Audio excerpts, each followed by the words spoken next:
Soul ने खुद से आकर मुझसे कनेक्ट किया। वो मेरा पहला इंसिडेंट था कि मुझे ये एहसास हुआ कि सोल भी क्रेव करती है अपनी फैमिली से बात करने के लिए। उस प्लेस को छोड़ के कहीं और शिफ्ट होना चाह रहे थे, बट हम हो नहीं पा रहे थे। लाख कोशिशों के बावजूद भी हम सब कुछ फाइनलाइज कर लेते थे, बट हम शिफ्ट ही नहीं हो पाते थे। और मुझे इतना पता था कि मेरे बेडरूम में वो एनर्जी रेगुलर एग्जिस्ट करती है, क्योंकि समटाइम्स मैं जब सो रही होती थी तो मुझे ऐसा लगता था, मैं ऑन कैमरा ये नहीं बताना चाहूँगी कि वो किस तरह की स्पिरिट है, बट जो भी है तो ख़तरनाक। तो उस सोल ने लिटरली मुझे हाथ जोड़ के कहा, मैं 2 साल से इतना तड़प रहा था अपनी फैमिली से बात करने के लिए। एकदम से एक हॉरेबल चेहरा, वो फर्स्ट केस था मेरे साथ, नया नया आकाशिक सीखा था मैंने। एक हॉरेबल चेहरा बिल्कुल ऐसे आ करके, और ऐसे लगा जैसे मुझे ऐसे पकड़ लिया। थोड़ा और पास गई, वो स्पिरिट बिल्कुल ऐसे करके मुझे देखी, पहले चुपचाप विदाउट एनी जेस्चर एक्सप्रेशंस। उसके बाद मैंने बोला, आप कौन हैं? उसके बाद मुझे लगा जैसे उनके जेस्चर बदले। उसके बाद उन्होंने बोला, चली जा यहाँ से।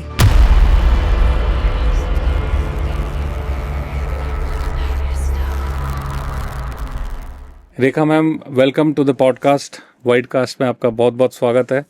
Thank you so much Amit ji. Om नमो शक्ति शिवाय। ऑनगोइंग हॉरर पॉडकास्ट की सीरीज बैक टू बैक चल रही है, that comes on every Saturday 6 PM। Paranormal experience हर किसी के साथ तो होते नहीं, 0.01% आप मान लो, उसमें भी बिलीवर नॉन बिलीवर बहुत सारे होते हैं। लेकिन हमने उसको ट्रू वे में, रियल एक्सपीरियंसेस लोगों के हैं, और बोल के लोगों को कि भी हम डायरेक्ट स्टोरी शेयर करो, तो people have opened up on talking to this subject. And your expertise in akashic record है ना, साथ साथ में आप एक एक्ट्रेस भी हैं, मॉडल भी हैं जी। तो पहले आप अपना इंट्रोडक्शन दो कि एक्ट्रेस और मॉडल होने के साथ साथ आकाशिक की तरफ कैसे झुकाव रहा। How was your journey? मैं एक्टिंग प्रोफेशन में लास्ट 5.5 ईयर्स से हूँ। और करियर अच्छा जा रहा था, सब कुछ ठीक था, सोचा भी नहीं था। बट हाँ, इसमें एक चीज़ मैं आपको और भी नोटिस करवाऊँगी कि मुझे इस मॉडलिटी के बारे में जब बिल्कुल भी कुछ भी आइडिया नहीं था, और इनफैक्ट मैं इस इंडस्ट्री में भी नहीं थी, तो ऑलमोस्ट बिफोर 10 to 15 ईयर्स मेरे साथ ऐसे कई सारे वो हॉरर इंसिडेंट्स हुए। ओके जी, तो मुझे इस तरह की चीज़ों का आभास हो जाता था, बट मुझे पता नहीं था कि ईश्वर ने मुझे इस तरह की कुछ चीज़ें, अलाइनमेंट्स मेरे अंदर डाल के छोड़ी हुई हैं जो बाद में यूज़ होंगी। अब हम बात करते हैं एक्टिंग फील्ड पे। तो हाँ, मेरा करियर अच्छा जा रहा था, सब कुछ ठीक था। सडनली लाइफ में कुछ ऐसा हुआ कि मैं ऑलमोस्ट डिप्रेशन में गई, और मुझे तब ऐसा फील हुआ कि हमारी आँखों से दुनिया जितनी दिखती है एक्चुअली वैसा नहीं है। We are only puppets. ऊपर कोई बैठा है जो हमें हैंडल कर रहा है, और हम जो चाहते हैं हर समय वैसा नहीं होता। मैं बहुत ज़िंदगी के बहुत सारी उलझनों में फंसी हुई थी, और मेरे साथ बहुत सारे ऐसे इंसिडेंट्स हुए, लाइक मैं यहाँ कुछ थॉट क्रिएट कर रही हूँ और मुझे जवाब कहीं बैनर पोस्टर्स पे दिख जा रहे हैं, मोबाइल पे दिख जा रहे हैं। ऐसे ही करते करते एक दिन सडनली मेरे पास आकाशिक रिकॉर्ड्स का एक पॉडकास्ट आया। मैंने उसे देखा तो मुझे लगा, अच्छा, इस तरह की कोई मॉडलिटी होती है, और होती है मतलब इस तरह की चीज़ें एग्जिस्ट करती हैं।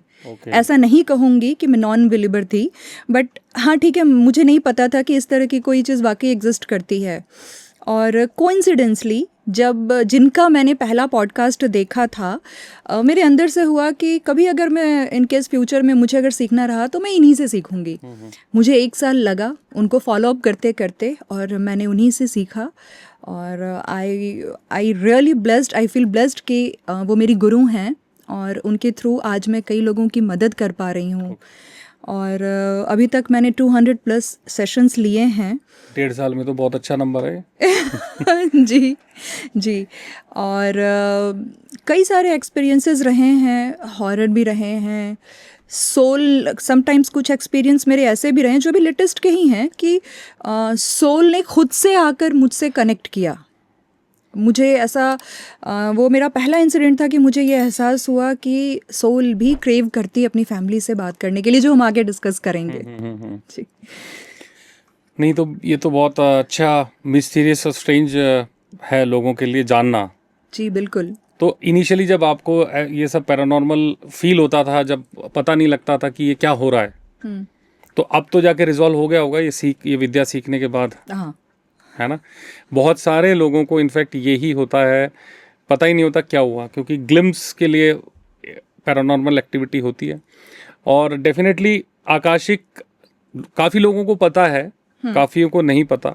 तो मैं चाहता हूँ, काफियों को नहीं पता, हाँ बहुत लोगों को नहीं पता, जो थोड़ा बहुत स्पिरिचुअलिज्म में थोड़ा इंटरेस्ट है वो सारी चीज़ें देखेगा, क्योंकि ये सारे हमारे डिफरेंट लाइंस हैं। न्यूमरोलॉजी भी हो गई, एस्ट्रोलॉजी, वास्तु, और आपके आकाशिक। पीएलआर भी सेम होता है या अलग होता है? पीएलआर में क्या होता है कि आप क्लाइंट्स को भेजते हैं, क्लाइंट को ही आप उस एनर्जी लेवल पे हाँ उनके पास्ट लाइफ में भेजते हैं, और इस मॉडलिटी में हम जाते हैं। Okay okay yes.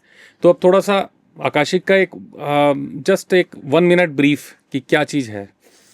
1 मिनट से ज़्यादा ही मैं ले लूँगी। जो भी। इसे मैं बहुत ही मोटी मोटी भाषा में समझाती हूँ, आम भाषा में। जैसे जब भी हम जन्म लेते हैं और जब हमारी मृत्यु होती है तो हमारे बर्थ के टाइम पर बर्थ सर्टिफिकेट बनते हैं, डेथ के टाइम पर डेथ सर्टिफिकेट्स बनते हैं। अब चाहे हम आज से 50 साल के बाद भी अगर हम किसी पर्टिकुलर पर्सन के बारे में ये जानना चाहे कि वो कब जन्म हुआ, कहाँ उसकी जन्म हुई, वो कब डेथ किया, तो हम जान सकते हैं। That is possible. उसी तरीके से हम जितने भी गॉड के क्रिएशंस हैं, हम ह्यूमन बीइंग हैं, एनिमल्स हैं, प्लांट्स हैं, क्रिएचर्स हैं, कुछ भी वो सारी चीज़ों को जिसको गॉड ने बनाया, उनकी एनर्जी किसी एक अलग डायमेंशन पर मेंशन है।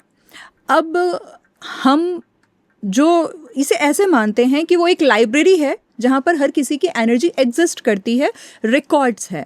अब उस रिकॉर्ड्स के जो रिकॉर्डर हैं, या कह सकते हैं कि जो उसके संरक्षण है, लाइब्रेरियन है, हम मेडिटेशन के डीप मोड में जा करके उनसे कांटेक्ट करते हैं। एक डीप मेडिटेशन पे जा करके और एनर्जी लेवल पर हम उनसे कांटेक्ट करते हैं। पर्टिकुलर हमारे सामने जो शख्स बैठा है उनका नाम बताते हैं। फर्स्टली तो उनका परमिशन लिए बिना हम रिकॉर्ड्स ओपन ही नहीं कर सकते। हम उनका नाम बताते हैं कि फ़लाँ नाम के ये शख्स आए हैं, इनकी ज़िंदगी में ये प्रॉब्लम है, ये सवाल है, इसका जवाब चाहिए, और हमें फिर वो जवाब डाउनलोड्स होते हैं। Okay ji. Download in terms of in your memory, memory भी कह सकते हैं, और हर मीडिएटर के डाउनलोड्स का तरीका अलग होता है। मैं अगर अपनी बात करूं तो मुझे ब्लैक एंड वाइट में विजुअलाइजेशंस होते हैं। जी, मुझे ऐसा लगता है कि उसे फुसफुसाहट भी नहीं कह सकते हैं, ऐसा नहीं कि कोई विस्पर कर रहा है, बट मुझे ऐसा लगता है कोई है जो मेरे कान में जवाब दे के जा रहा है। ओके। जी, मुझे पूरे सेंटेंसेस लिखे हुए दिखते हैं। अगर किसी का पर्टिकुलर, किसी का ऐसा सवाल भी था कि मेरा वुड बी लाइफ पार्टनर कैसा होगा और उसका नेम क्या होगा, तो मुझे नेम तो नहीं, उनका अल्फ़ाबेट दिखा। तो इस तरह की चीज़ें भी होती हैं। और जैसे मान लीजिए जस्ट एग्जांपल कि मैं आपका आकाशिक रिकॉर्ड्स ओपन कर रही हूँ और एट प्रेजेंट आप कुछ दिनों से स्टमक एक से परेशान हैं, मुझे भी उस समय पे स्टमक एक महसूस होगा। हाँ, तो मतलब हम एनर्जी लेवल पर इतने डीप कनेक्ट होते हैं कि क्लाइंट जो महसूस कर रहा है उस पर्टिकुलर टाइम फेज में, वो मुझे भी महसूस होता है। जस्ट लाइक इन रेकी किसी को देते हैं तो उसकी नेगेटिविटी हमको भी इफेक्ट करती है। डेफिनेटली करती है। हमारे साथ ये हमारा मैं एक दिन में 2 से ज़्यादा सेशंस नहीं लेती हूँ। अगर किसी की बहुत इमरजेंसी है तो 3 सेशंस ले लिया, उससे ज़्यादा तो मैंने आज तक नहीं लिए हैं। अभी पिछले महीने मैंने कुछ ज़्यादा ही फ्रिक्वेंटली सेशंस ले लिए, तो मैं अच्छा खासा बीमार रही थी। तो हाँ, एनर्जी इफेक्ट करती है, डेफिनेटली करती है, क्योंकि ना आपके पास तो वही आएगा ना जो अपनी ज़िंदगी की परेशानियों में जूझ रहा है। तो आप एनर्जी लेवल पर आप उससे कनेक्ट हो, तो आप भी तो उसकी एनर्जी ले रहे हो। ये तो जैसे एक फॉर्मेट, एक तरह से नई विद्या है ना? ये चीज़ अपने हिंदुइज्म में भी कैसे रिलेट करेंगे? मतलब जैसे यहाँ भी 7 लोग ऊपर 7 लोग नीचे ऐसे रहते हैं, तो एस्ट्रल प्लेन को आप कहाँ देखती हैं और कहाँ कंपैरिजन कुछ कर सकती हैं उससे, सिमिलैरिटीज़ या डिसिमिलैरिटीज़? लाइक जैसे आपने जो रिकॉर्ड कीपर को बोला, तो अपने हिंदुइज्म और बाकी उसमें तो रिकॉर्ड कीपर हमारे चित्रगुप्त जी होते हैं, है ना? फिर कर्मा की फिलॉसफी भी है, तो कर्मा की फिलॉसफी इस पे कैसे अप्लाई होती है? पहले हम चित्रगुप्त की बात करें तो अभी एक और मैंने पॉडकास्ट किया, उसमें डिटेल में इस टॉपिक पे बात हुई है, चित्रगुप्त पे। डेफिनेटली हम अपनी ज़िंदगी में जो कुछ भी फेस कर रहे हैं, अच्छा या बुरा, हमारे साथ जो भी इंसिडेंट्स हो रहे हैं, वो सब कुछ हमारे कर्मा ही हमें लौट के आ रहे हैं। और अब इसे आप ऐसे समझ सकते हैं कि एक ऑफिस है, हर ऑफिस के अलग अलग डिपार्टमेंट्स होते हैं, HR department, civil department, different departments है। चित्रगुप्त को कर्मा के लेखा जोखा का डिपार्टमेंट दिया हुआ है, ठीक है। वो हर व्यक्ति के, क्योंकि सिर्फ मनुष्य ही है जो अपना कर्मा क्रिएट करता है, तो हर इंसान के कर्मों का लेखा जोखा चित्रगुप्त मेंशन करते हैं, देखते हैं, वो उनका काम है, उनका डिपार्टमेंट है। लेकिन आकाशिक रिकॉर्ड एक बहुत ही वास्ट दुनिया है, वहाँ सिर्फ आपके कर्मों का लेखा जोखा ही सिर्फ मेंशन नहीं है, उसके आगे और पीछे कई सारी चीजें हैं। पूर्व जन्म का भी आप देख सकते हो। एग्जैक्टली हाँ, आप और मैं आज यहाँ बैठे हैं तो हमारा पास्ट लाइफ में पॉसिबिलिटी है कि कुछ तो लेखा जोखा रहा होगा, जिसके अनुसार हम यहाँ पर बैठ के एक दूसरे को टाइम दे रहे हैं, एक दूसरे के साथ हम टाइम ले रहे हैं, दे रहे हैं, या हम कह सकते हैं प्रोफेशनली हम एक जुड़े, एक जगह पर आके इकट्ठे हुए। अब हम कहते हैं आकाशिक रिकॉर्ड्स में क्या चीज़ें हो सकती हैं। आकाशिक रिकॉर्ड इतनी वास्ट विद्या है कि आप उसमें अपना पास्ट लाइफ जान सकते हैं, किसी भी पर्टिकुलर पर्सन के साथ आप जानना चाहें कि आपके किसी भी जन्म में या कितने जन्मों में आप एक साथ थे और किस किस रिश्ते में थे, आप वो जान सकते हैं। आपकी ज़िंदगी में कोई एक ऐसा पर्सन है जो बहुत ट्रबल क्रिएट करता है, या उसके साथ आपके रिलेशन बहुत कोशिशों के बावजूद भी सुधर नहीं रहे हैं, आप वो रीज़न जान सकते हैं। उस रिश्ते का क्या पहले भी कुछ ऐसा कर्मा का बंधन रहा है, आप वो जान सकते हैं। आप अपने ज़िंदगी के, करियर के, बिजनेस के, किसी भी लाइफ के किसी भी ब्लॉकेजेस का रीज़न विद सॉल्यूशन जान सकते हैं। आप बहुत कोशिशों के बावजूद भी बहुत अच्छा कर रहे थे आप करियर में और एकदम से डाउनफॉल आ गया, तो क्या रीज़न है कि आप अच्छा कर रहे थे और इतने मेहनत के बावजूद भी आप वापस से डाउनफॉल हो गए। उसका रीज़न, उसके सॉल्यूशंस जान सकते हैं। आप अपने वो लव्ड वन जो अब इस दुनिया में नहीं रहे, आप उनके साथ कन्वर्सेशन कर सकते हैं। ऑब्वियसली मीडिएटर मैं ही रहूँगी। तो बेसिकली आकाशिक के जो एप्लीकेशंस हैं, अगर प्राइमरी लेवल पे हम 3 तरह से उसको बोलें, how do you define it? आप अपना पास्ट जान सकते हैं, आप प्रेजेंट के ब्लॉकेजेस को दूर करके, प्रॉब्लम जो भी क्रिएट हुई है उसे दूर करके आप उसका सॉल्यूशंस जान सकते हैं, लाइफ में ग्रोथ कर सकते हैं, health wise, emotion wise, relation wise, career wise, और फ्यूचर भी आप अपना बेटर कर सकते हैं, क्योंकि मास्टर से हम आपके लिए गाइडेंस भी लेते हैं। मास्टर्स, आप वो थोड़ा सा क्लियर करो हमारी ऑडियंस के लिए, मास्टर्स आप किसको कह रहे हैं? जैसा कि मैंने बताया कि ईश्वर की बनाई हुई जितनी भी उनकी क्रिएशंस है, हर किसी की एनर्जी एक अलग डायमेंशन पर मेंशन है। एज अ लाइब्रेरी हर किसी की एनर्जी एक बुक की तरह मेंशन है रिकॉर्ड्स में। अब उस लाइब्रेरी के जो लाइब्रेरियन हैं, अब यहाँ पर मैं मास्टर को ऐसे भी क्लियर करती हूँ कि थोड़ा डेप्थ में जाते हैं कि मास्टर कौन होते हैं। तो मास्टर वो दिव्य आत्माएं होती हैं जिन्होंने अपने लाइफ टाइम में अपनी पूरी जिंदगी सिर्फ सोसाइटी के लिए और लोगों की मदद में निकाली है। प्योर इंटेंशन और प्योर सोल, हाँ प्योर सोल थे, प्योर इंटेंशन के साथ उन्होंने सबकी सेवा में अपनी पूरी जिंदगी निकाली है। अभी हाल ही में मैंने अपने मास्टर से ही पूछा था कि मास्टर आप बताइए कि आप कौन हैं और आप अपने लाइफ टाइम में क्या थे। तो अब उनकी मृत्यु के बाद जब वो अपने जीवन का वो जन्म और मरण का चक्र काट लेते हैं तो उनके पास 2 ऑप्शंस दिए जाते हैं कि क्या आपको मोक्ष चाहिए, क्योंकि उन्होंने अपने जीवन काल में बहुत सारे अच्छे कर्मा किए हैं, तो उनको रिक्वायर्ड नहीं है, या फिर उन्होंने ऐसा कोई प्रारब्ध इकट्ठा नहीं किया है कि वो फिर से जन्म ले सकें। तो वो उनसे ये ऑप्शन दिए जाते हैं कि हाँ आप बताइए कि आपको मोक्ष चाहिए या फिर आपको लोगों की सेवा के लिए आपको आगे भी एक्टिव रहना है। तो मास्टर वो हैं जिन्होंने दूसरे वाले ऑप्शंस को चूज़ किए हुए होते हैं। ओके, और and that can be anybody who is not living. Yes, energy level पर वो हमारे साथ होते हैं जब हम रिकॉर्ड्स में जाते हैं, और हमें ऐसा नहीं है कि कोई ह्यूमन बॉडी दिखती है। हाँ, बस एक इंट्यूशन होता है, स्ट्रॉन्ग इंट्यूशन होता है, समझ में आता है कोई है वहाँ प्रेजेंट जो हमें सब तरह की जवाब दे रहा है। इनफैक्ट सम टाइम हमें ह्यूमन बॉडी तो दिखती नहीं है, सम टाइम समझ में आता है कि वो स्माइल करके बता रहे हैं वो आता है समझ। हमारा सबकॉन्शियस में बहुत पावर है। यस, बहुत पावर है। एस्ट्रोलॉजी से कितना इसको आप रिलेट करते हो? जैसे अभी आपने बोला नॉर्मली तो जब आदमी के जीवन में कुछ परेशानियां आती है तो एस्ट्रोलॉजर से संपर्क करते हैं, and comparatively this one Akashic is a new line for the people, for the common people also. तो उसको आप कहाँ से कितना कोरिलेटेड है वो, या फिर अलग एकदम ही डिफरेंट है? बिल्कुल है, एक दूसरे के साथ कोरिलेट हैं।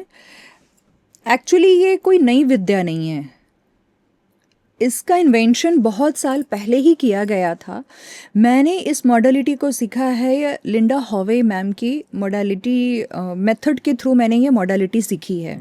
उनके पहले भी कई लोगों ने इस मॉडलिटी का इन्वेंशन किया था, और उसके पहले भी हमारे ऋषि मुनियों ने उनके ही थ्रू ये पास ऑन हुई है। बट मैं ये कह सकती हूँ कि एक लंबे समय के अंतराल तक ये मॉडलिटी लुप्त हो गई थी। अगेन फिर हमारे इंडिया के बाहर के कई सारे लोगों ने इस मॉडलिटी का इन्वेंशन किया। उन्होंने बताया मेथड कि इस मेथड के थ्रू, पैटर्न के थ्रू हम एक्सेस कर सकते हैं। उसमें से लिंडा हॉवे मैम थी, उनके पैटर्न के थ्रू मैंने ये मॉडलिटी सीखी।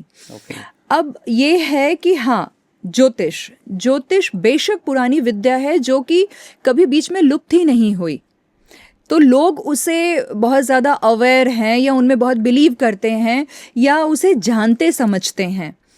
ज्योतिष और आकाशिक रिकॉर्ड्स एक ही फैमिली के दो बच्चे हैं। ओके। हाँ, अब माँ बाप के हर बच्चे तो एक जैसे होते नहीं हैं, हर किसी के थॉट्स अलग हैं, नेचर अलग है, बिहेवियर अलग है। तो दोनों ही तो इंसान की ज़िंदगी को बेटर ग्रूम करने का ही काम कर रहे हैं, बस उनका तरीका अलग है, इनका तरीका अलग है। ज्योतिष प्योर एक कह सकते हैं कि गणना है, वो मैथमेटिकल हाँ वो फॉर्म है, और ये प्योर एक एनर्जी लेवल पर अलग डायमेंशन में जा करके डिवाइनली आंसर लेने की बात है। ये करेक्ट डिफरेंस है, बिकॉज ये मेरे हिसाब से जितना मेरे को एक्सपीरियंस है, ये सारी विद्याएं लाइफ को ईज करने के लिए है। जी बिल्कुल। आपने वैसे सवाल, मैंने कुछ क्वेश्चंस आपके लिए रख रखे थे, जैसे हालांकि आपने कवर कर लिए हैं वो, लेकिन फिर भी मैंने लिखे थे कि क्या आकर्षक रिकॉर्ड आध्यात्मिक मार्ग में जाकर मन के डाउट्स कम करता है, बेटर डिसीजन लेने में मदद करता है? ये आध्यात्मिक मार्ग से जा करके का मतलब ये है कि ये प्योर एनर्जी लेवल पे जा करके और सारे सवालों के जवाब लाने का एक ज़रिया है। आध्यात्मिक इसलिए क्योंकि अध्यात्म मीन्स आपके मन की यात्रा, ये कोई ज्योतिष का गणित नहीं है। गणित नहीं है जी, मन की यात्रा। हम जब जाते हैं, जब हम एक अलग डायमेंशन में जाते हैं, तो हमें वो लिटरली महसूस होता है कि बॉडी ईज हो गई, माइंड हमारे साथ नहीं है, कुछ है जो हमें बताया जा रहा है। ये बहुत अच्छे से ये क्लियर फील होता है। इंट्यूशंस बहुत शार्प होते हैं।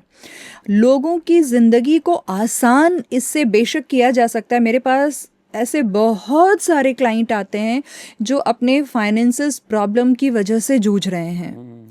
कई सारे हस्बैंड वाइफ के रिलेशन की वजह से ज़िंदगी जिनकी डिस्ट्रॉय हो रखी है, या वो टॉक्सिक रिलेशनशिप हो, या फिर एक टाइम पर बहुत अच्छा रिलेशन चल रहा था, एकाएक से रिश्ते में क्या हो गया, इस तरह की चीज़ें हों। कई सारे ऐसे स्टूडेंट्स आते हैं जिन्होंने बहुत अच्छा पेपर दिया था बट उनके मार्क्स इतने अच्छे नहीं आए। कई सारे लोग ऐसे आते हैं जिन्होंने कहा कि हम करियर में बहुत अच्छा कर रहे थे, एकदम से डाउनफॉल आ गया, या बॉस के साथ जम नहीं रहा, हमें हमारे काम का अप्रिशिएशन नहीं मिल रहा, हमें प्रमोशन नहीं मिल रहा, बहुत सारी चीज़ें हैं लाइफ में, बहुत सारे ट्रबल हैं। कई सारे पेरेंट ऐसे आते हैं जिनके बच्चे मेंटल डिसऑर्डर्ड हैं, तो वो जानना चाहते हैं कि क्या कारण है कि ये बच्चा हमारी ज़िंदगी में आया। ये तो सभी का क्वेश्चन रहता है, व्हाई मी। यस, व्हाई मी। आपकी ज़िंदगी का कोई भी इशू हो, आकाशिक रिकॉर्ड इतनी प्योर विद्या है कि आप उसमें जा करके आप सिर्फ उसका रीज़न ही नहीं जान सकते हैं। क्योंकि हम क्या सोचते हैं ना कि हमने तो बहुत अच्छा किया, हम तो सब काम बहुत अच्छा करते हैं, लोगों की मदद करते हैं, सबके साथ अच्छा बिहेव करते हैं, फिर हमारे साथ ही ये दुख क्यों?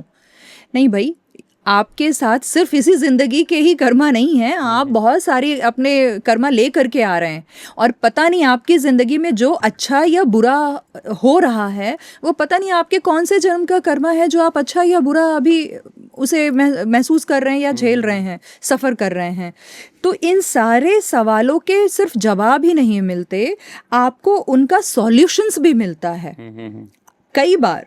क्योंकि क्या होता है ना कि क्लाइंट को नहीं पता है कि ये कितनी डीप मॉडलिटी है, कितनी गहन विद्या है, इससे हम क्या कुछ नहीं जान सकते हैं, उन्हें नहीं पता है। जो क्लाइंट्स मेरे पास बहुत बार सेशंस ले चुके हैं उन्हें तो मालूम हो गया है, बट जो नए आते हैं उन्हें नहीं पता होता है। तो मैं खुद से मास्टर से सेशन लास्ट करते समय पूछती हूँ कि मास्टर, इनके लिए एज अ फ्यूचर कोई गाइडेंस, इन्हें कोई प्रिकॉशन लेने की ज़रूरत है या कुछ ऐसा एडिशनल इन्हें ऐसा करने की ज़रूरत है कि ज़िंदगी और आसान हो जाए? तो बहुत सारे उपाय मिलते हैं। और अभी तक मेरे पास बहुत सारे रिलीजन्स के लोग आए हैं, क्लाइंट्स आए हैं, तो जो भी इसके सॉल्यूशंस मिलते हैं वो बहुत आसानी से इजी टू डू वाले हैं, किए जा सकते हैं, और आपके अपने रिलीजन से रिलेटेड ही मिलते हैं। बट ऑब्वियस है, क्योंकि जो आपका लाइफस्टाइल है वही आप इजीली कर सकते हो, वही रेमेडीज कर सकते हो। अब मेरा एक एनर्जी को लेके एक सवाल है कॉमन मैन के लिए। गुड एनर्जी, बैड एनर्जी किस फॉर्मेट में है, क्या इसको कैसे फील करें, क्या अच्छा है क्या बुरा है? सुनते हैं कई लोग इतने डीप में नहीं जा पाते। किसी जगह पे जाते हैं वो अच्छी वाइब आती है, किसी को कुछ नहीं फील होता अच्छा बुरा। एक्चुअली क्या है ना कि हमारे अंदर ना बिलीवनेस की कमी है। हम इतना एक्स्ट्रा मॉडर्न हो गए हैं कि ना आंखों की देखी चीज़ें भी हम कई बार बिलीव नहीं करते। अरे ठीक है ना, इट इज़ ओके, बट नहीं, एनर्जी एग्जिस्ट करती है। वो आप डिनाई कर रहे हो वो अलग बात है तो ना, उसका अस्तित्व तो है। नहीं, वो किस फॉर्मेट में, मैं वही जानना चाह रहा हूँ कि आप एनर्जी को एक्सप्लेन करो। आप अगर किसी जगह जाते हैं, नए प्लेस पे जाते हैं, और आपको थोड़ा भी अनईजनेस फील होता है, ठीक है, आपको थोड़ी सी भी ना स्मेल गंदी आती है, ओके, ठीक है, या आपकी बॉडी में थोड़ी भी सेंसिटिविटी स्टार्ट हो जाती है, गूस बम्स आते हैं, थोड़ी सी सिहरन आती है, ठीक है, या आपको इरिटेशन हो रही है, आपको लग रहा है ना मुझे यहाँ से जाना है, अच्छा नहीं लग रहा यार कुछ, या आपके फिजिकल बॉडी में कोई अचानक से ट्रबल होती है, लाइक आपका सिर भारी होना शुरू हो रहा है, आपके स्टमक में कुछ प्रॉब्लम हो रही है, या आपकी बॉडी का जो सेंसिटिव पॉइंट है, हर किसी की बॉडी का होता है, किसी के हाथ में दर्द है, किसी के नी में प्रॉब्लम है, किसी के बैक में प्रॉब्लम है, और उस एरिया में हल्का सा भी आपको पेन फील होने लग गया सडनली, तो इसका मतलब वहाँ की एनर्जी आपकी एनर्जी को सूट नहीं कर रही है। इससे थोड़ा ज़्यादा हो तो इसका मतलब वहाँ कोई एक ऐसी एनर्जी है जो आपको डिस्टर्ब कर रही है, ठीक है। अब आप वहाँ से, उस जगह से आप आ गए, हट गए, उसके बाद भी आप ये चीज़ें रेगुलर महसूस कर रहे हैं, तो इसका मतलब कि आपने उस एनर्जी को अपने साथ कैरी ऑन कर लिया है। तो energy in terms of you are talking about paranormal things और तो आपके एक्सपीरियंसेस क्या रहे? आप उस लेट्स कम उसके ऊपर थोड़ा सा डिस्कस करते हैं, जो आपके प्रीवियस थे जो आपको पता नहीं था। 12 to 13 years बैक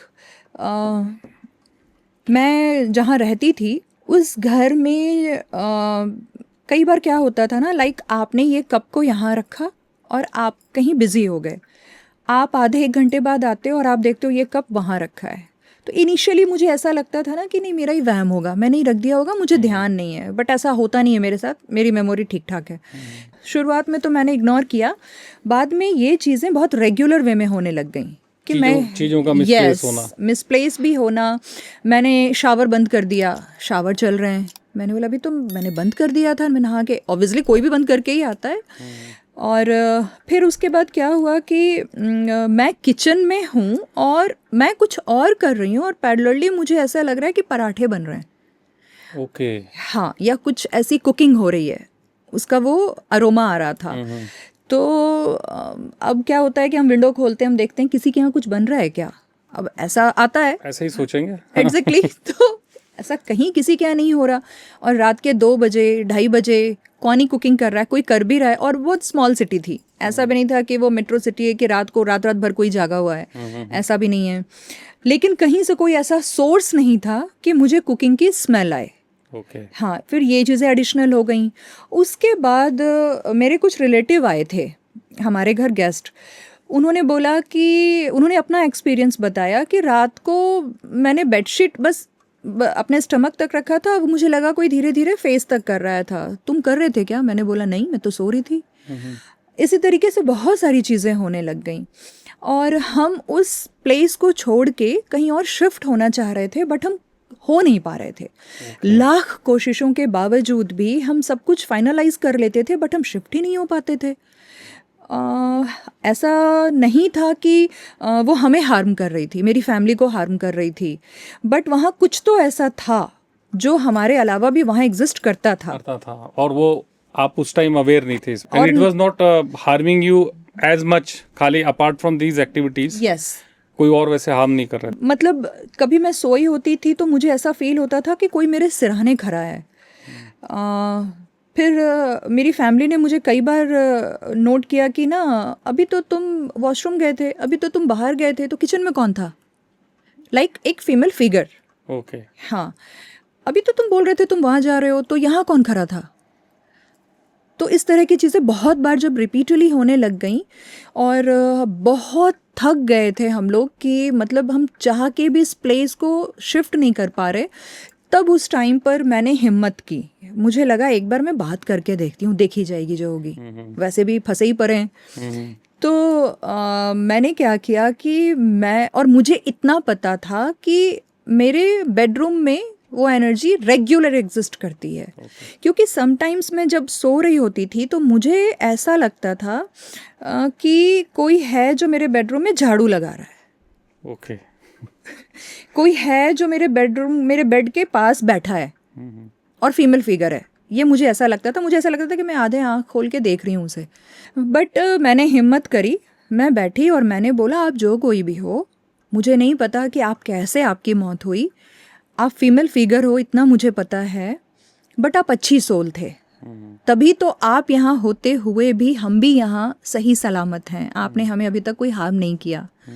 जिस कारण से भी आपकी मौत हुई हो, मैं आपकी अगर कुछ मदद कर सकती हूँ आपको मुक्ति दिलाने में, तो आप मुझे वो इंट्यूशन दीजिए, मुझे बताइए कि मैं आपके लिए क्या कर सकती हूँ, बट हमें यहाँ रोक के मत रखो आप। हमारी लाइफ फेल हो रखी है, हमें प्लीज़ जाने दो। क्योंकि कई बार ऐसा होता था, हम श्योर होते थे 100% कि हाँ इस बार हम शिफ्ट हो जाएंगे, बट हम हो नहीं पाते थे। आप बिलीव नहीं करेंगे, 2 साल से हम शिफ्ट होना चाह रहे थे उस जगह से, उस घर से, उस एरिया से, या कह सकते हैं उस स्टेट से, हो नहीं पा रहे थे। जिस दिन मैंने ये कन्वर्सेशन की, और भी मैंने बहुत ही सारी इमोशनल बातें की, विद इन अ वीक हम वहाँ से शिफ्ट हो गए। हमारे ऐसे कुछ सिनेरियो बने कि हम शिफ्ट हो गए। जो लास्ट डे था, मैंने बहुत ही दिल से थैंक यू बोला कि आपने हमें छोड़ दिया। आगे भी अगर आपको मुझसे चाहिए होगा कि मैं आपकी मदद करूं, कि आपको मुक्ति मिले, तो आप मुझे बताइए, मैं आपके लिए करूंगी। तब मुझे पता भी नहीं था कि ऐसी कोई मॉडलिटी होती भी है। और एक्चुअली आकाशिक रिकॉर्ड्स में हमारे सामने कई सारे ऐसे स्पिरिट्स आते हैं, तो हम उनसे पूछते हैं, कुछ प्रेयर होती है जिसके थ्रू हम उनसे पूछते हैं कि आपको मुक्ति चाहिए, अगर हाँ तो फिर हम वो प्रेयर के थ्रू उन्हें रिलीज कर सकते हैं। ये एक तो है। मतलब ये सारा जब इंसिडेंस हुआ था, आपने 1 वे कम्युनिकेशन किया था, तो कोई साइन या कुछ उन्होंने नहीं दिया? साइन नहीं आया, मुझे गूज बम्स आए थे और मुझे लगा कि मेरा हेड एकदम से ना हेडेक हो रहा है और मेरी बॉडी थोड़ी सी हैवी फील कर रही है। हाँ, बट वो कहते हैं ना कि यहाँ से मजबूत हो और यहाँ से मजबूत हो, तो वो भी कुछ नहीं कर आपने सकते। हिम्मत की ना, वही बड़ी बात थी। हाँ, कि जो दिख रहा था उससे बात करना। क्योंकि ना फंसे तो पड़े ही हैं, अब देखी जाएगी जो होगी। वही वाली बात है। हम सब, मैं भी इनफैक्ट हर पॉडकास्ट में ये कहता हूँ कि भूतों से हमें डरना नहीं चाहिए, उल्टा वो तो बहुत कमज़ोर होते हैं। यहाँ एक बात मैं आपको और भी अपनी शेयर करती हूँ एक्सपीरियंस। मेरे मदर हाउस में मुझे अपने घर का एक पर्टिकुलर कॉर्नर हमेशा सपने में आता था।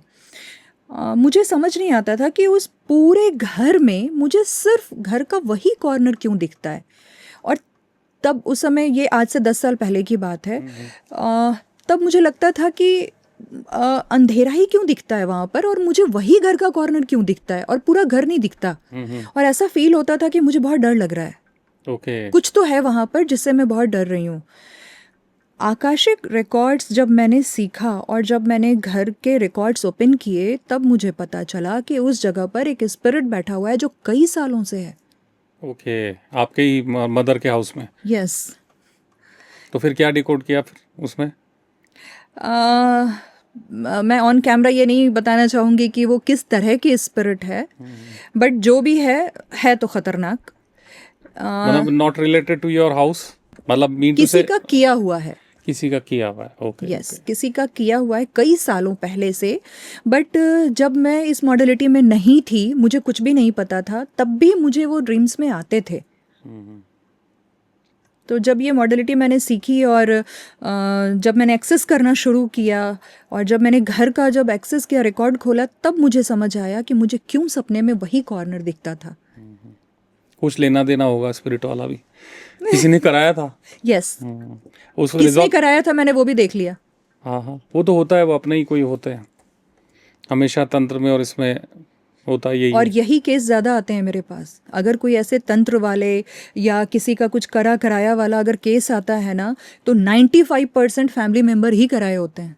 हाँ, जेलसी और दूसरे का आगे बढ़ना लोगों को पसंद कम है। मेरी एक क्लाइंट हैं, वो यूएस में हैं, कई सालों से यूएस में हैं, और उनकी फैमिली भी वहीं शिफ्ट है। मुझे नहीं समझ आता, ये लोग कहते हैं कि हमारे इंडिया में ज़्यादा है। नहीं भाई। हाँ है, मेरे कम से कम 5 से 7 ऐसे व्यूअर हैं जिन्होंने टेलीफोनिकली, मैंने हालांकि कनेक्ट करने की कोशिश की, मैंने ऑनलाइन आ जाओ, कुछ से तो ऑनलाइन ले रहा हूँ मैं, तो उनके साथ भी बहुत है। ऑस्ट्रेलिया में एक मेरा फ्रेंड रहते हैं, उनका एक फ्रेंड है अंग्रेज, उसके घर में वो साथ में ही रहता है। मतलब खूब सारे हैं, मतलब 5-7 गोस्ट हैं, उनको ऑनलाइन कनेक्ट करूँगा मैं। वो अकेला रहता है, he is the only person. वो घर में कभी ये चीज़ें गिराते रहते हैं, कभी क्या करता है, वो भी लड़ता रहता है, बात भी करता रहता है, वो भी बदमाशी करते रहता है। दैट वेज और को एग्जिस्टेंस में चल रहा है। मैंने देखा कि उनके फैमिली के किस पर्सन ने किया है, कब से करा हुआ है, और जब किया था तो शुरुआत कैसे की थी। और मैंने देखा कि उनके हस्बैंड एक हट्टे कट्टे इंसान हैं, और उसके बाद वो हल्के से बीमार हुए। मतलब मैंने उन्हें एक हेल्दी पर्सन से ले करके और डेड वाले मोड तक जाते हुए देखा कि किस तरीके से वो डिटोरिएट होगी उनकी एनर्जी। मैंने बोला आप जो कर सकते हो जल्दी करा लो, क्योंकि तंत्र मंत्र वगैरह ये छोड़ता तो है नहीं। तो मैंने बोला आप जो कर सकते हो आप जल्दी करा लो, अदरवाइज वो बचेंगे नहीं। तो तंत्र वाले केस जो आपके पास आते हैं, तो उसमें हटाने का सिस्टम भी आपके पास है या फिर रीज़न जानने का ही है सिर्फ? आकाशिक हीलिंग भी होती है और लामा फेरा हीलिंग होती है। लामा फेरा हीलिंग अभी मैंने स्टार्ट नहीं किया है, वो अभी मेरे प्लानिंग में है कि वो मैं स्टार्ट करूँगी। हालांकि मैंने लामा फेरा हीलिंग सीखी हुई है, बट अभी क्लाइंट्स उसके मैंने बहुत ज़्यादा नहीं लिए हैं, इसलिए मैं आकाशिक अभी तक की मेरी मास्टरी है तो मैं उसी पे ज़्यादा फोकस कर रही हूँ। हाँ, लेकिन लामा फेरा हीलिंग के थ्रू इस तरह के जादू मंत्र और जो लोग तंत्र मंत्र किए रहते हैं उसका बहुत ही सटीक उपाय होता है। वो एक बौद्धिज्म हीलिंग है। लामा फेरा, ओके। लामा फेरा एक बौद्धिज्म हीलिंग है। उसके that is also through meditation and all? No, वो बौद्धिज्म हीलिंग है, उसमें मंत्राज होते हैं, बौद्धिज्म मंत्राज होते हैं, और वो एक बौद्धिज्म स्टिक होती है, वो पूरा इक्विपमेंट होता है, उसके थ्रू वो हीलिंग की जाती है, पूरा वो सेटअप वगैरह लगाया जाता है। कुछ पैरानॉर्मल एक्सपीरियंस आपके और हुए हुए हैं तो वो आप शेयर करो। हाँ, मैं आपके साथ अपने कुछ एक्सपीरियंसेस शेयर करती हूँ जो रिकॉर्ड्स के दौरान मुझे हुए। एक क्लाइंट हैं, उन्हें मैं जानती थी बट मैं पर्सनल लेवल पे उन्हें नहीं जानती थी, बस मुझे ये पता था कि हाँ उनका ये नाम है। मैं कहीं गई थी और मेरी मुलाकात उनसे हुई और कई सालों के बाद हुई। शी नो कि आई एम एन एक्ट्रेस, तो उन्होंने मुझसे उसी से रिलेटेबल कुछ बातें पूछी। तो और बताओ आप कुछ और भी कर रहे हो आप इंटरेस्टिंग? तो मैंने बताया कि इंटरेस्टिंग तो क्या ही, मतलब हाँ ये मैंने सेशंस लिए और कई सालों के बाद उनसे मेरी मुलाकात हुई थी, तो उन्हें पता भी नहीं था कि मैं अब इस मॉडलिटी में हूँ। तो वो बैठ के मेरे साथ बात करने लग गई, अच्छा इस तरह की कोई चीज़ें होती हैं, अच्छा ऐसा होता है, ये होता है। और उसके बाद फिर वो चली गई और मैं चली आई। आफ्टर 2 मंथ उन्होंने मुझे कॉल किया और मुझे बोला कि मैं और आप एक दूसरे को पर्सनल वे पे नहीं जानते हैं और मैं इतनी इंट्रोवर्ट हूँ कि मैं अपनी बात किसी को कहती नहीं हूँ। मेरे हस्बैंड की मौत 2 साल पहले हो गई। और मेरे वर्क प्लेस में भी बहुत रेयर लोगों को पता है कि मेरे हस्बैंड अब नहीं रहे। मैं इतनी इंट्रोवर्ट हूँ, मुझे अच्छा नहीं लगता है अपनी पर्सनल चीज़ें शेयर करना। आपसे मेरी मुलाकात उस दिन हुई और आपने जो बताया आकाशिक रीडिंग के बारे में, तो मुझे लगा कि इस तरह की कोई एनर्जी एग्जिस्ट करती है जो कि मेरे हस्बैंड से भी मुझे कांटेक्ट करा दे। ओके। हाँ, तो मैंने बोला हाँ डेफिनेटली। तो बोली तो क्या मैं अपने हस्बैंड से बात कर सकूंगी, उन्हें देख सकूंगी? मैंने बोला नहीं, आप नहीं देख सकोगे, देखूंगी मैं। और यहाँ मैं दर्शकों को भी बता दूं कि दर्शक को भी कैसे बिलीव होगा कि मैं उन्हीं के लव्ड वन को देख रही हूँ। तो मैं वो पूरा एक लुक बताती हूँ कि वो ऐसे दिख रहे हैं, उन्होंने ये पहना हुआ है, नैन नक्श ऐसे हैं, मतलब एक ऐसा लुक बताती हूँ कि समझ आ जाए कि हाँ वो वही हैं। तो उन्होंने बोला कि तो ठीक है। उसके बाद फिर उन्होंने हमने टाइम अपना सेशन का टाइम मैंने दिया और हमने रिकॉर्ड्स ओपन किए। मैंने उनके रिकॉर्ड्स जब ओपन किए और जब उनके हस्बैंड आए तो उनका पहला सवाल ही यही था कि एकदम से कैसे मौत हो गई, अच्छे खासे थे ये वो। उनके बिजनेस में बहुत हैवी लॉस चल रहा था और उन्होंने अपनी वाइफ को, क्योंकि वो परेशान ना हो, तो उन्होंने ये बताया भी नहीं था कि इतना हैवी लॉस चल रहा है। ओके। ये तो बोला था बिजनेस में लॉस चल रहा है और शी इज़ ऑल्सो वर्किंग। तो उन्होंने ये नहीं बताया था कि इतना हैवी लॉस चल रहा है और मैं इस लेवल पर टेंशन में हूँ। तो उनके हार्ट फेल हुए थे, वो तो उन्हें पता था, रीज़न उन्हें नहीं पता था। एनीवे, इंटरेस्टिंग बात ये थी कि उनके हस्बैंड ने मुझे एक जगह दिखाई। तो मैंने उनको बोला कि आपके बेडरूम में एक कबर्ड है जिसमें आपने अपने हस्बैंड के कपड़े तह मार के रखे हैं और उसमें आपने हस्बैंड की फ़ोटो सामने में पेस्ट की हुई है। तो शी वॉज लिटरली शॉक्ड कि आपको कैसे पता? मैंने बोला मैं देख रही हूँ। तो उन्होंने बोला हाँ है, और मैंने अपने हस्बैंड की एक फ़ोटो वहाँ पेस्ट करके रखी है सामने। मैंने बोला आपके हस्बैंड की एनर्जी वहीं एग्जिस्ट करती है, वो कहीं नहीं गई है, रुके हुए हैं इसलिए। यस। उसके बाद उन्होंने बहुत सारी बातें की। अब हस्बैंड वाइफ के बीच के कई लव कोड्स होते हैं। उन्होंने मुझे बार बार ऐसा एक्सेस हो रहा था कि वो एक पर्टिकुलर लाइन बार बार रिपीट कर रहे हैं। तो मैंने उनसे बोला कि ये लाइन वो बार बार कह रहे हैं, क्या वो आपको ऐसा कॉल करते थे? तो वो इतना रोने लग गई। उन्होंने बोला कि हाँ वो मुझे ऑलवेज बोलता था, ये मुझे वो हमेशा कहता था ये लाइन। उसके बाद उन्होंने अपनी वाइफ को कहा कि मैं तुम्हें समय से पहले छोड़ के आ गया, तुम्हारे ऊपर कई जिम्मेदारियां आ गईं, ये वो बहुत सारी बातें। मुझे जो चीज़ इतनी टचिंग लगी, उस सेशन के बाद मैं रो पड़ी थी। उन्होंने एक सजेशन दिया। यहाँ मैं दर्शकों को एक बात और कहना चाहूँगी कि आपके लव्ड वन अगर आपको छोड़ के जाते हैं तो कई बार वो आपके बिना पूछे भी आपको ऐसे मैसेजेस दे के चले जाते हैं जो आपकी ज़िंदगी के लिए बहुत यूज़फुल हो। तो अगर कोई एक ऐसा है जो आपकी ज़िंदगी से चला गया और ज़िंदगी कहानी अधूरी रह गई, आपको समझ ही नहीं आया, या उनसे रिलेटेबल कई सारी ऐसी चीज़ें हैं जो आपके नॉलेज में नहीं हैं, आप जानना चाहते हो, तो आकाशिक रिकॉर्ड्स एक ऐसी मॉडलिटी है जिसमें आपको बहुत ही क्लियरली उसका जवाब मिलता है। उनके हस्बैंड जिस बिज़नेस में थे, उनकी वाइफ ने 80% वो बिज़नेस बाइंड अप कर दिया था। ओके। तो उनके हस्बैंड ने बोला तुम उस बिज़नेस को बाइंड अप मत करो कम्प्लीटली, तुम उस बिजनेस को जितना कर सकती हो उतना चलाओ, रन करो, ये हमारे बेटे के फ्यूचर में बेनिफिट देके जाएगा। ओके। हाँ, तो ये उनके लिए एक बहुत ख़ास मैसेज था। फाइनेंशियली वो सपोर्ट देके जाएगा वो बिजनेस। उन्हें लग रहा था कि मैं नहीं चला पाऊंगी तो मैं बंद ही कर देती हूँ, लेकिन उन्होंने सजेशन दिया कि नहीं, तुम उसे चलाओ, वो तुम्हें बेनिफिट ही देगा। दूसरी बात कि जब सेशन में लास्ट कर रही थी तो उस सोल ने लिटरली मुझे हाथ जोड़ के कहा कि मैडम, मैं 2 साल से इतना तड़प रहा था अपनी फैमिली से बात करने के लिए।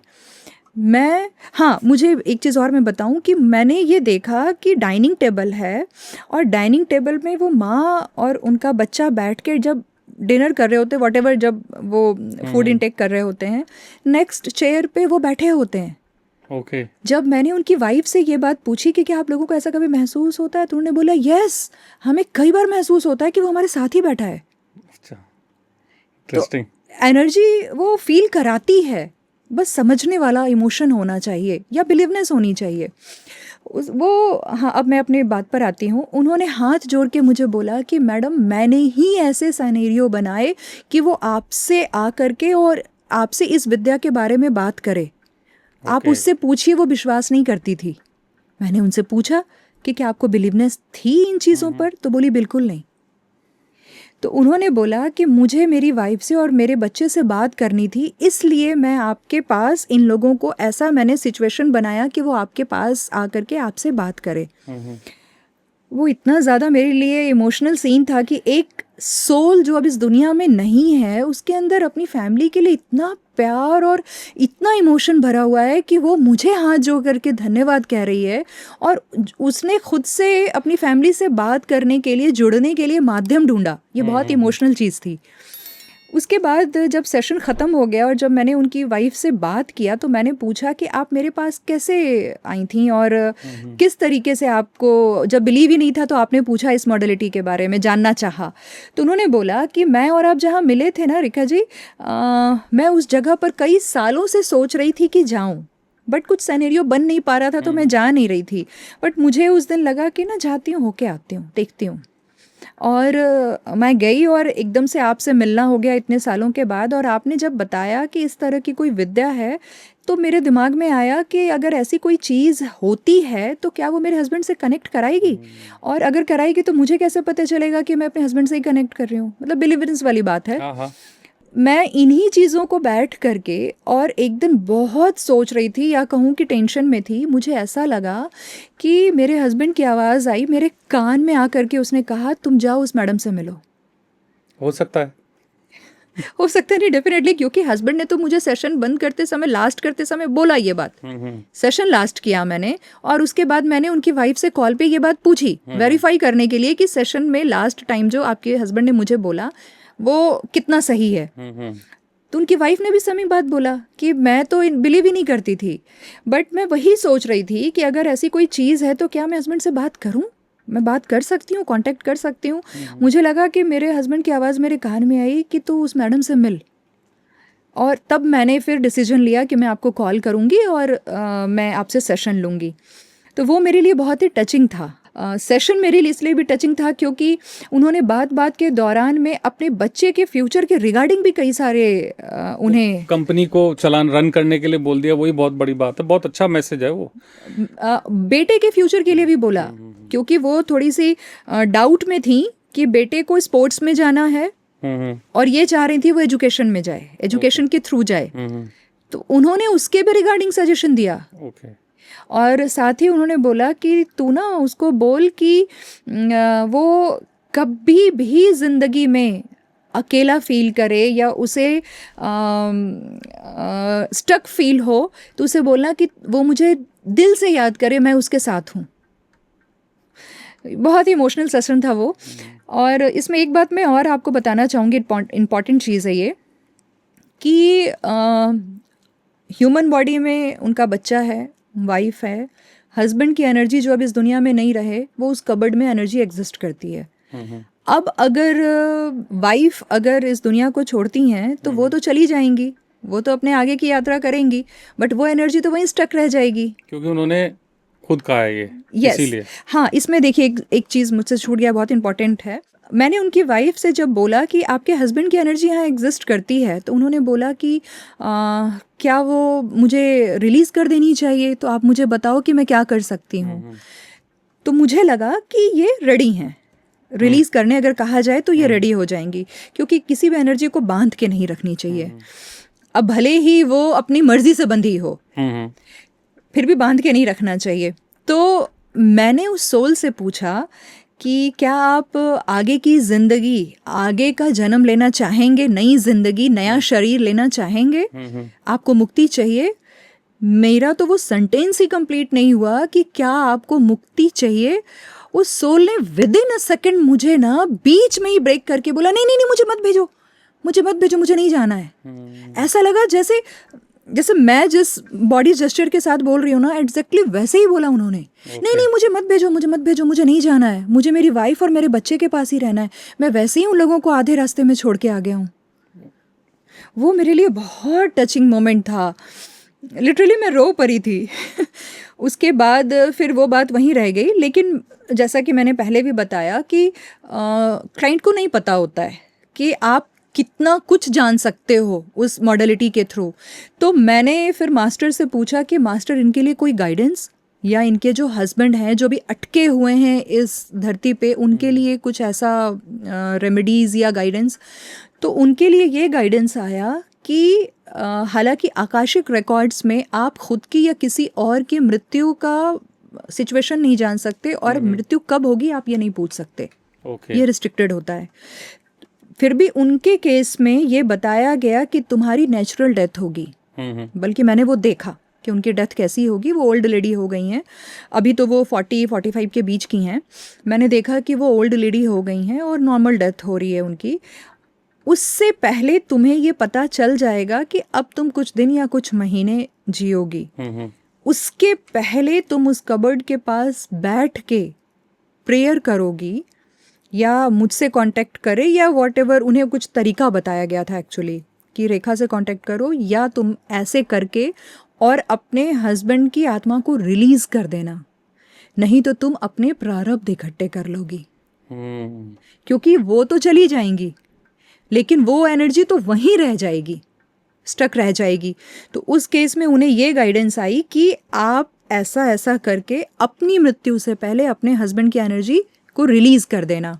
कई बार ऐसा भी होता है कि क्लाइंट को सवाल तो पूछते हैं, बहुत स्ट्रेटली सवाल पूछते हैं, बट उन्हें ऐसा समझ में ही नहीं आता कि हम और किस तरीके का सवाल लें कि मैं और ज़्यादा से ज़्यादा नॉलेज ले सकूं, या मैं अपनी लाइफ के बेटरमेंट के लिए, प्रॉब्लम को डिस्ट्रॉय करने के लिए मैं और भी ज़्यादा किस तरीके से सवाल लूं। तो मैं खुद से ही वो सवाल ले करके और उन्हें ज़्यादा से ज़्यादा आंसर देने की कोशिश करती हूँ, सो दैट कि उनकी ज़्यादा से ज़्यादा मदद हो सके। हाँ, क्योंकि लोगों को पता ही नहीं होता ना पूछना क्या है। एग्जैक्टली पता ही नहीं होता। और जो क्लाइंट्स बार बार रिपीटेड आते हैं वो उनको तो मालूम हो चुका होता है। नहीं, इंटरेस्टिंग है, मतलब आकाशिक की इतनी डिटेल जो आपने बताई, और ये केस स्टडी जो बेसिकली थी वो मार्मिक भी है और लर्निंग भी है इसमें। एक और केस आया था मेरे पास। एक लेडी थी, वो डाइवोर्सी थी, और उनके डाइवोर्स के बाद उन्होंने बहुत, शायद 5-6-7 साल बताया उन्होंने कि वो, उनकी फैमिली बहुत परेशान है। किसी भी तरह का फैमिली का कोई भी प्लानिंग सक्सेस नहीं हो पा रहा, किसी का काम नहीं बन पा रहा, ना पेरेंट के काम बनते हैं, ना उनके भाई की शादी हो पा रही है। उन्होंने कहा मुझे समटाइम्स ऐसा लगता है जैसे कि मैं ही रोड़ा हूँ। Okay, yes. उन्होंने मेरे से जब सेशन लिया, जब मैंने उनका सेशन ओपन किया, तो वो मेरे लिए पहला केस था, कर्ज का केस था। वो अभिशापित थी। किसी पास्ट लाइफ में उन्होंने संसर्ग करते हुए 2 नाग नागिन की खुद से उनको मारा था, जिसकी वजह से वो अभिशापित थीं। तो उनकी जोड़ी ही नहीं बन पा रही थी। एक शादी हुई, वो सक्सेस नहीं हो पाई। उसके बाद वो कई सारी अपॉर्चुनिटीज़ उनके पास आती है, बात बहुत आगे होती है, फाइनलाइज तक पहुंचने वाली होती है, उसके बाद भी उनकी जोड़ी बनी नहीं पा रही। यहाँ तक कि उनकी वजह से उनकी फैमिली के भी काम नहीं बन पा रहे। साफ क्लियरली देखा मैंने कि उनकी वजह से उनकी फैमिली के भी काम नहीं बन पा रहे। उन्हें बताया गया, कुछ ऐसे रेमेडीज़ उन्हें बताई गई। उसके बाद अभी वो कहती हैं कि हाँ, मुझे रिलीफ है, और बाय ग्रेस ऑफ गॉड कि रिश्ते आए हैं, अच्छे रिश्ते आए हैं, और इस बार मेरी बात शायद बन जाए। और हाँ, तो उसके लिए आपने क्या रेमेडी में, जब पता लगा कि भी ये पुराना श्राप है, तो क्या एक बेसिक रेमेडी बताई थी? उनसे पूछा गया कि घर के पास कोई ऐसा मंदिर है जहाँ नाग का मंदिर हो, नाग देवता का मंदिर हो। कोइंसिडेंसली उनके घर के कुछ ही किलोमीटर के बाद था। तो उन्हें यही बताया गया कि कितने सोमवार, अभी मुझे याद नहीं है, ये पुराना केस हो गया, कुछ सोमवार वहाँ जा करके और उन्हें वो दूध देना है, वो मुरमुरे होते हैं ना, वो मुरमुरे डाल के वो दूध पिलाना है, और भी कुछ और रेमेडीज थी, वो मंदिर और पूजा से ही रिलेटेड थी। जी, उसी से रिलेटेड थी वो। तो कभी ऐसा हुआ है आपके साथ कि डीप मेडिटेशन में आप हो और मास्टर्स को ढूंढ रही हो और कुछ ऐसी नेगेटिव एनर्जी भी आना चाहे, या ऐसा हाँ, आमना सामना हो जाए? हाँ हाँ, बिल्कुल बिल्कुल हुआ है। मैं यहाँ पे आपको 2 केस बताती हूँ। एक मैं खुद का ही देख रही थी, और मैं किसी पर्टिकुलर पर्सन के साथ अपना देख रही थी, और किसी थर्ड पर्सन के बारे में मुझे जानना था, क्योंकि जो थर्ड पर्सन है वो मेरे और जो सेकंड पर्सन है उनसे रिलेटेबल थे, कि क्या कारण है कि ये हमारी ज़िंदगी में हमेशा ट्रबल करते आए हैं। एकदम से एक हॉरेबल चेहरा, वो फर्स्ट केस था मेरे साथ, नया नया आकाशिक सीखा था मैंने। एक हॉरेबल चेहरा बिल्कुल ऐसे आ करके, और ऐसे लगा जैसे मुझे ऐसे पकड़ लिया। उस केस में तब तो मैं डर गई, वो पहला केस था मेरे लिए। वो एकदम से ऐसे आ करके मेरा चेहरा ऐसा लगा, तो अटैक किया बिल्कुल। मैंने जैसे आमने सामने हो गया चेहरा, या एक चेहरा, और ऐसे आके लगा मुझे, ऐसे पकड़ भी लिया मेरे फेस पे इस तरीके से। एक हाथ आकर के ऐसे मुझे पकड़ा, और ऐसे हाथ पकड़ा और ऐसे चेहरा। तो मैं डर गई। फिर मास्टर ने मुझे बोला कि तुम तुरंत जाओ। मास्टर ही हमें प्रोटेक्ट कर रहे होते हैं, हमारे लव्ड वन होते हैं, टीचर्स होते हैं। टीचर्स वो होते हैं जो किसी भी पास्ट लाइफ में हमारे साथ उनके ऐसे कर्मास होते हैं जो हमें ये लेसन देने के लिए इस ज़िंदगी में आते हैं। तो वो पास्ट वन होते हैं, हमारे लव्ड वन होते हैं जो इस दुनिया में नहीं हैं, पूर्वज हमारे एंसेस्टर्स, तो वो होते हैं। तो वो सब हमें प्रोटेक्ट करते हैं, हमें गाइड करते हैं। तो उन्होंने हमें बोला कि तुम जाओ, जितनी जल्दी जा सकती हो जाओ। मैंने तुरंत क्लोजिंग प्रेयर पढ़ा और मैं बाहर आ गई। फिर उसके बाद एक कोई हैं मेरे नोन ही थे, वो आए मेरे पास और उन्होंने मेरा सेशन बुक किया, और उन्होंने पहले मुझे बोला कि मेरे 3 प्रॉपर्टी है, तीनों लैंड्स की मुझे 1 बाय 1 करके सेशंस लेनी है।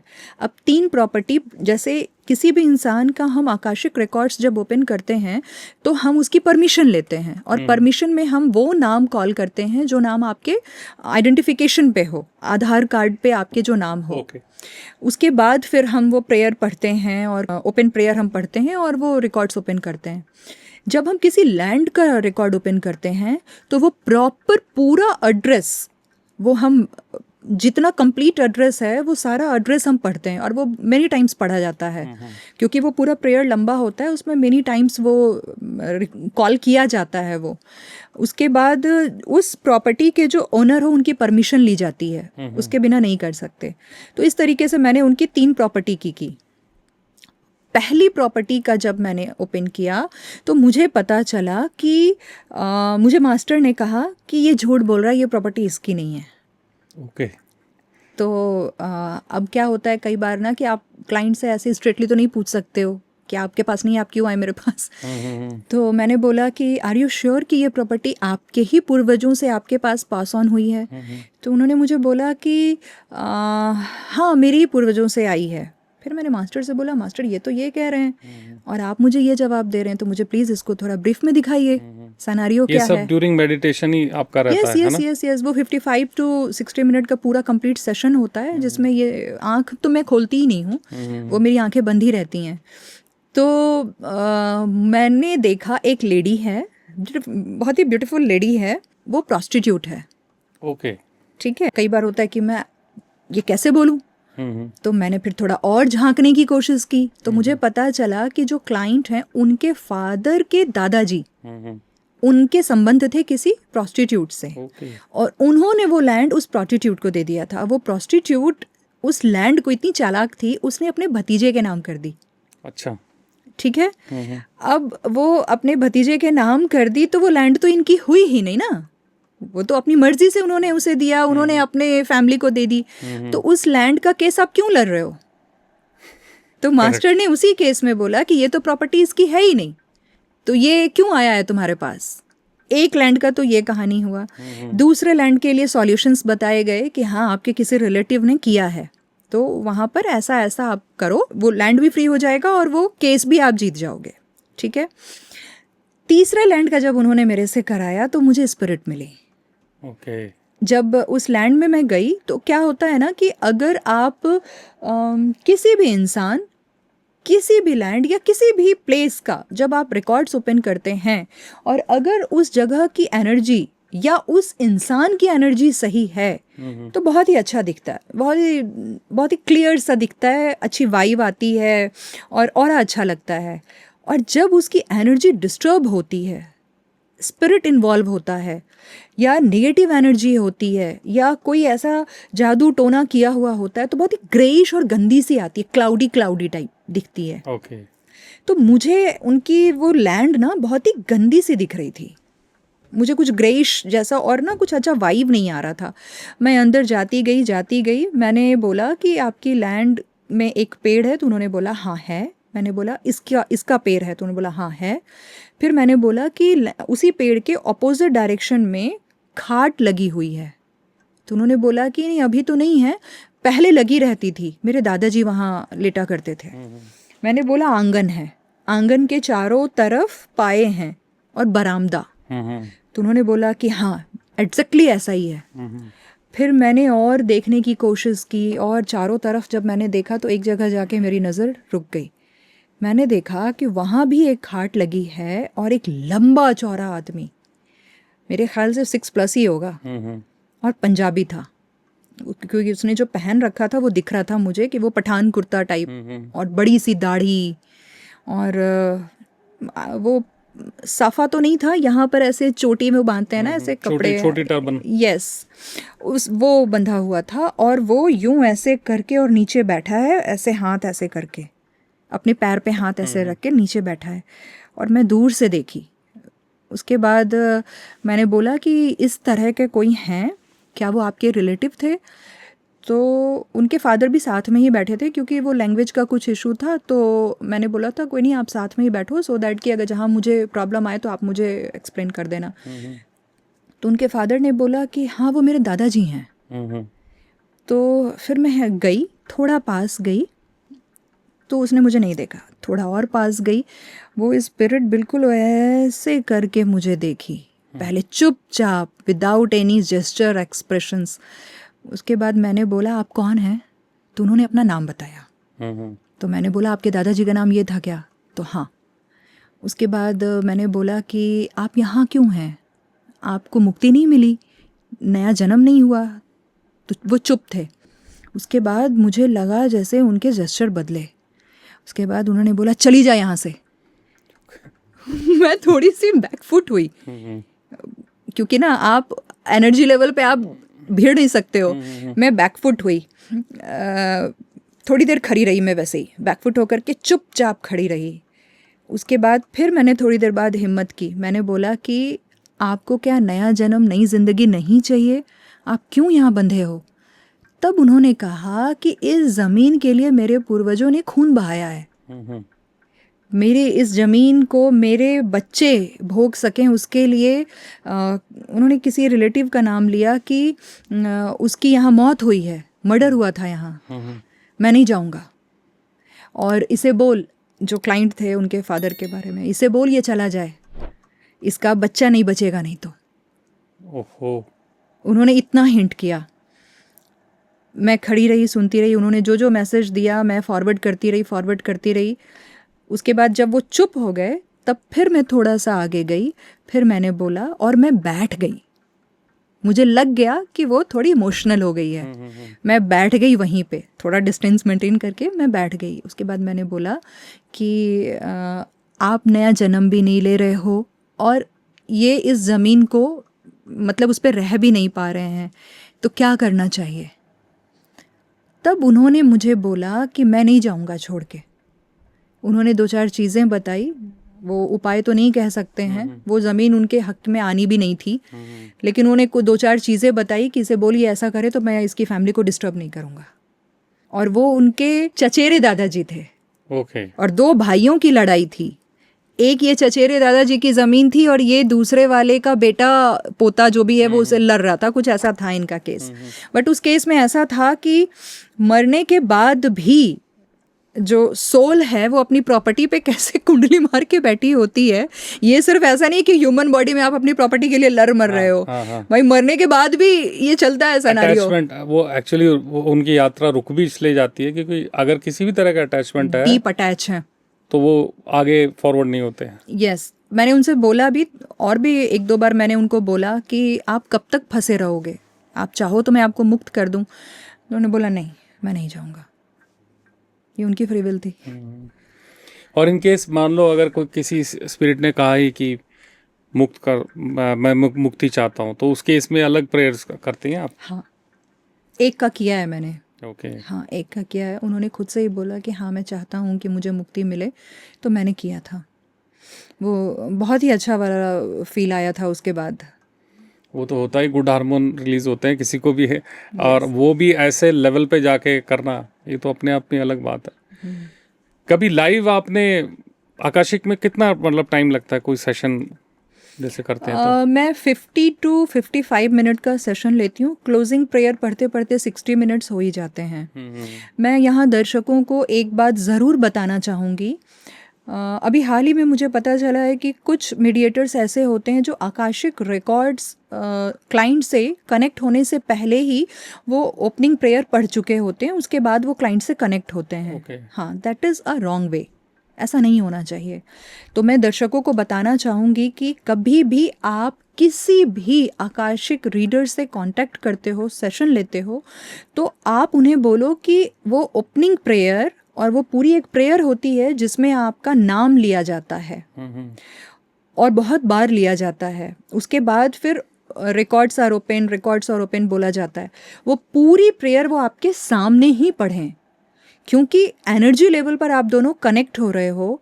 तो एनर्जी लेवल पर एक तो हालांकि क्लाइंट के ख़तरे की कोई बात नहीं होती ऐसे कि ना उन पे कोई डिस्टर्ब होगी, उनकी एनर्जी डिस्टर्ब नहीं होती है, जो होती है हमारी होती है, क्योंकि ये यात्रा हम कर रहे हैं। फिर भी उन दोनों के एनर्जी लेवल पे प्रोटेक्शन के लिए भी ये ज़रूरी है। और दूसरी बात कि आप एक जर्नी कर रहे हो जिस सोल की एनर्जी ले करके, तो उस सोल से फिर आप कनेक्ट भी तो हो उस तरीके से। आपने प्रेयर पढ़ लिया और आप कनेक्ट हो गए, उसके लिए आप वहीं पर बैठ के ओपनिंग प्रेयर करो, सो दैट कि वो क्लाइंट भी सुने और एनर्जी एक ही पॉइंट पर दोनों एक दूसरे से कनेक्ट करें। और ये आमने सामने ही होता है नॉर्मली? मैं वीडियो कॉल के मोड पे लेती हूँ। ओके जी, मैं वीडियो कॉल पे ही लेती हूँ अपने सारे सेशंस। सम अप करने के लिए आप कुछ कहना चाहती हैं? क्योंकि बड़े इंटरेस्टिंग आपके दोनों तीनों जो थे ना, इनफैक्ट आकाशिक क्या है उससे ज़्यादा इंटरेस्टिंग ये जो केसेस थे, ये बहुत अच्छे हैं, इंस्पायरिंग है। मेरे पास एक कपल आए थे, उनका लव मैरिज था और उनकी शादी का एक लंबा हिस्सा बहुत डिस्टर्ब रहा। और वो मेरे पास आए कि अभी हम दोनों का रिश्ता तो बहुत ही अच्छा है, हम दोनों के बीच में अंडरस्टैंडिंग बहुत अच्छी है, सब कुछ बहुत अच्छा है, बट जब हमारी शादी हुई उस टाइम पर हम दोनों बहुत डिस्टर्ब रहे, एक दूसरे को हम बिल्कुल पसंद नहीं करते थे, मतलब हमारे रिश्ते अच्छे नहीं थे। तो क्या रीज़न रहा था? जब मैंने देखा तो यहाँ मैं ये मान के रखती हूँ कि जो फीमेल पार्टनर हैं, मैं उनका नाम रख लेती हूँ लाइक रिया, और मेल पार्टनर का नाम रख लेती हूँ सुमित। जब मैंने देखा तो मैंने देखा कि जो सुमित है वो किसी पास्ट लाइफ में फीमेल है। ओके ठीक है, उनकी मैंने चाइल्डहुड से ले करके और 35 इयर्स तक की जर्नी देखी। धीरे धीरे धीरे धीरे वो बड़ी हुई, इस एज में ऐसी दिख रही है, इस एज में ऐसी दिख रही है, वो मैंने देखा। फिर मैंने देखा कि 35 इयर्स की होने के बाद वो विडो हो गई और उनके हेयर शेव थे। ओके ठीक है, हम सबको पता है कि एक टाइम पर विडो लेडीज़ के हेयर शेव कर दिए जाते थे। जी, मैंने घर बताया कि मुझे घर दिख रहा है जो जहाँ पर आप खड़े हो वो इस तरह का विलेज है, आंगन है, दीवारें ऐसी हैं, दीवारों पर पेंटिंग हुई है, मतलब कुछ पेंटिंग बनाई हुई हैं, कलाकारी वो इस तरह की है। उन्होंने मेरे से पूछा कि मैं किस जगह पर हूँ और किस साल में हूँ। ये बहुत ही पुराना सेशन है, ऑलमोस्ट लगता है मुझे, मैंने 10-11 महीने हो गए, तो मुझे एकदम से तो वो नहीं याद है अब। मैंने उन्हें बताया कि ईयर ये है और जगह का नाम ये है, ठीक है। और मैंने ये भी बताया कि दीवारें इस तरह की दिख रही हैं, आंगन ऐसा, ये है, वो है, दिस है, दैट है। और फिर मैंने वो देखा ही कि हेयर शेव है और वो विडो है।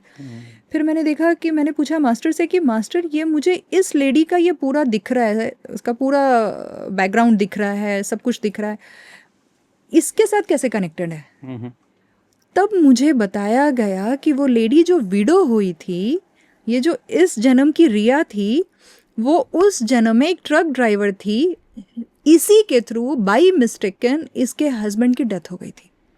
ओके, ट्रक से एक्सीडेंट हो गया। यस, ट्रक से एक्सीडेंट हो गई थी इसके हस्बैंड की।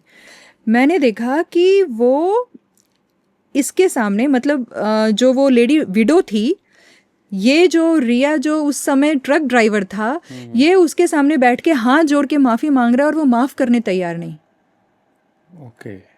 तो वो जो प्रारब्ध थे, आपने किसी जन्म में किसी का बिगाड़ा, तो उतने साल जितने टाइम आपने उसका ख़राब किया, आपके साथ वो प्रॉब्लम क्रिएट करने के लिए ईश्वर ने साथ में लाइफ पार्टनर बना के भेज दिया।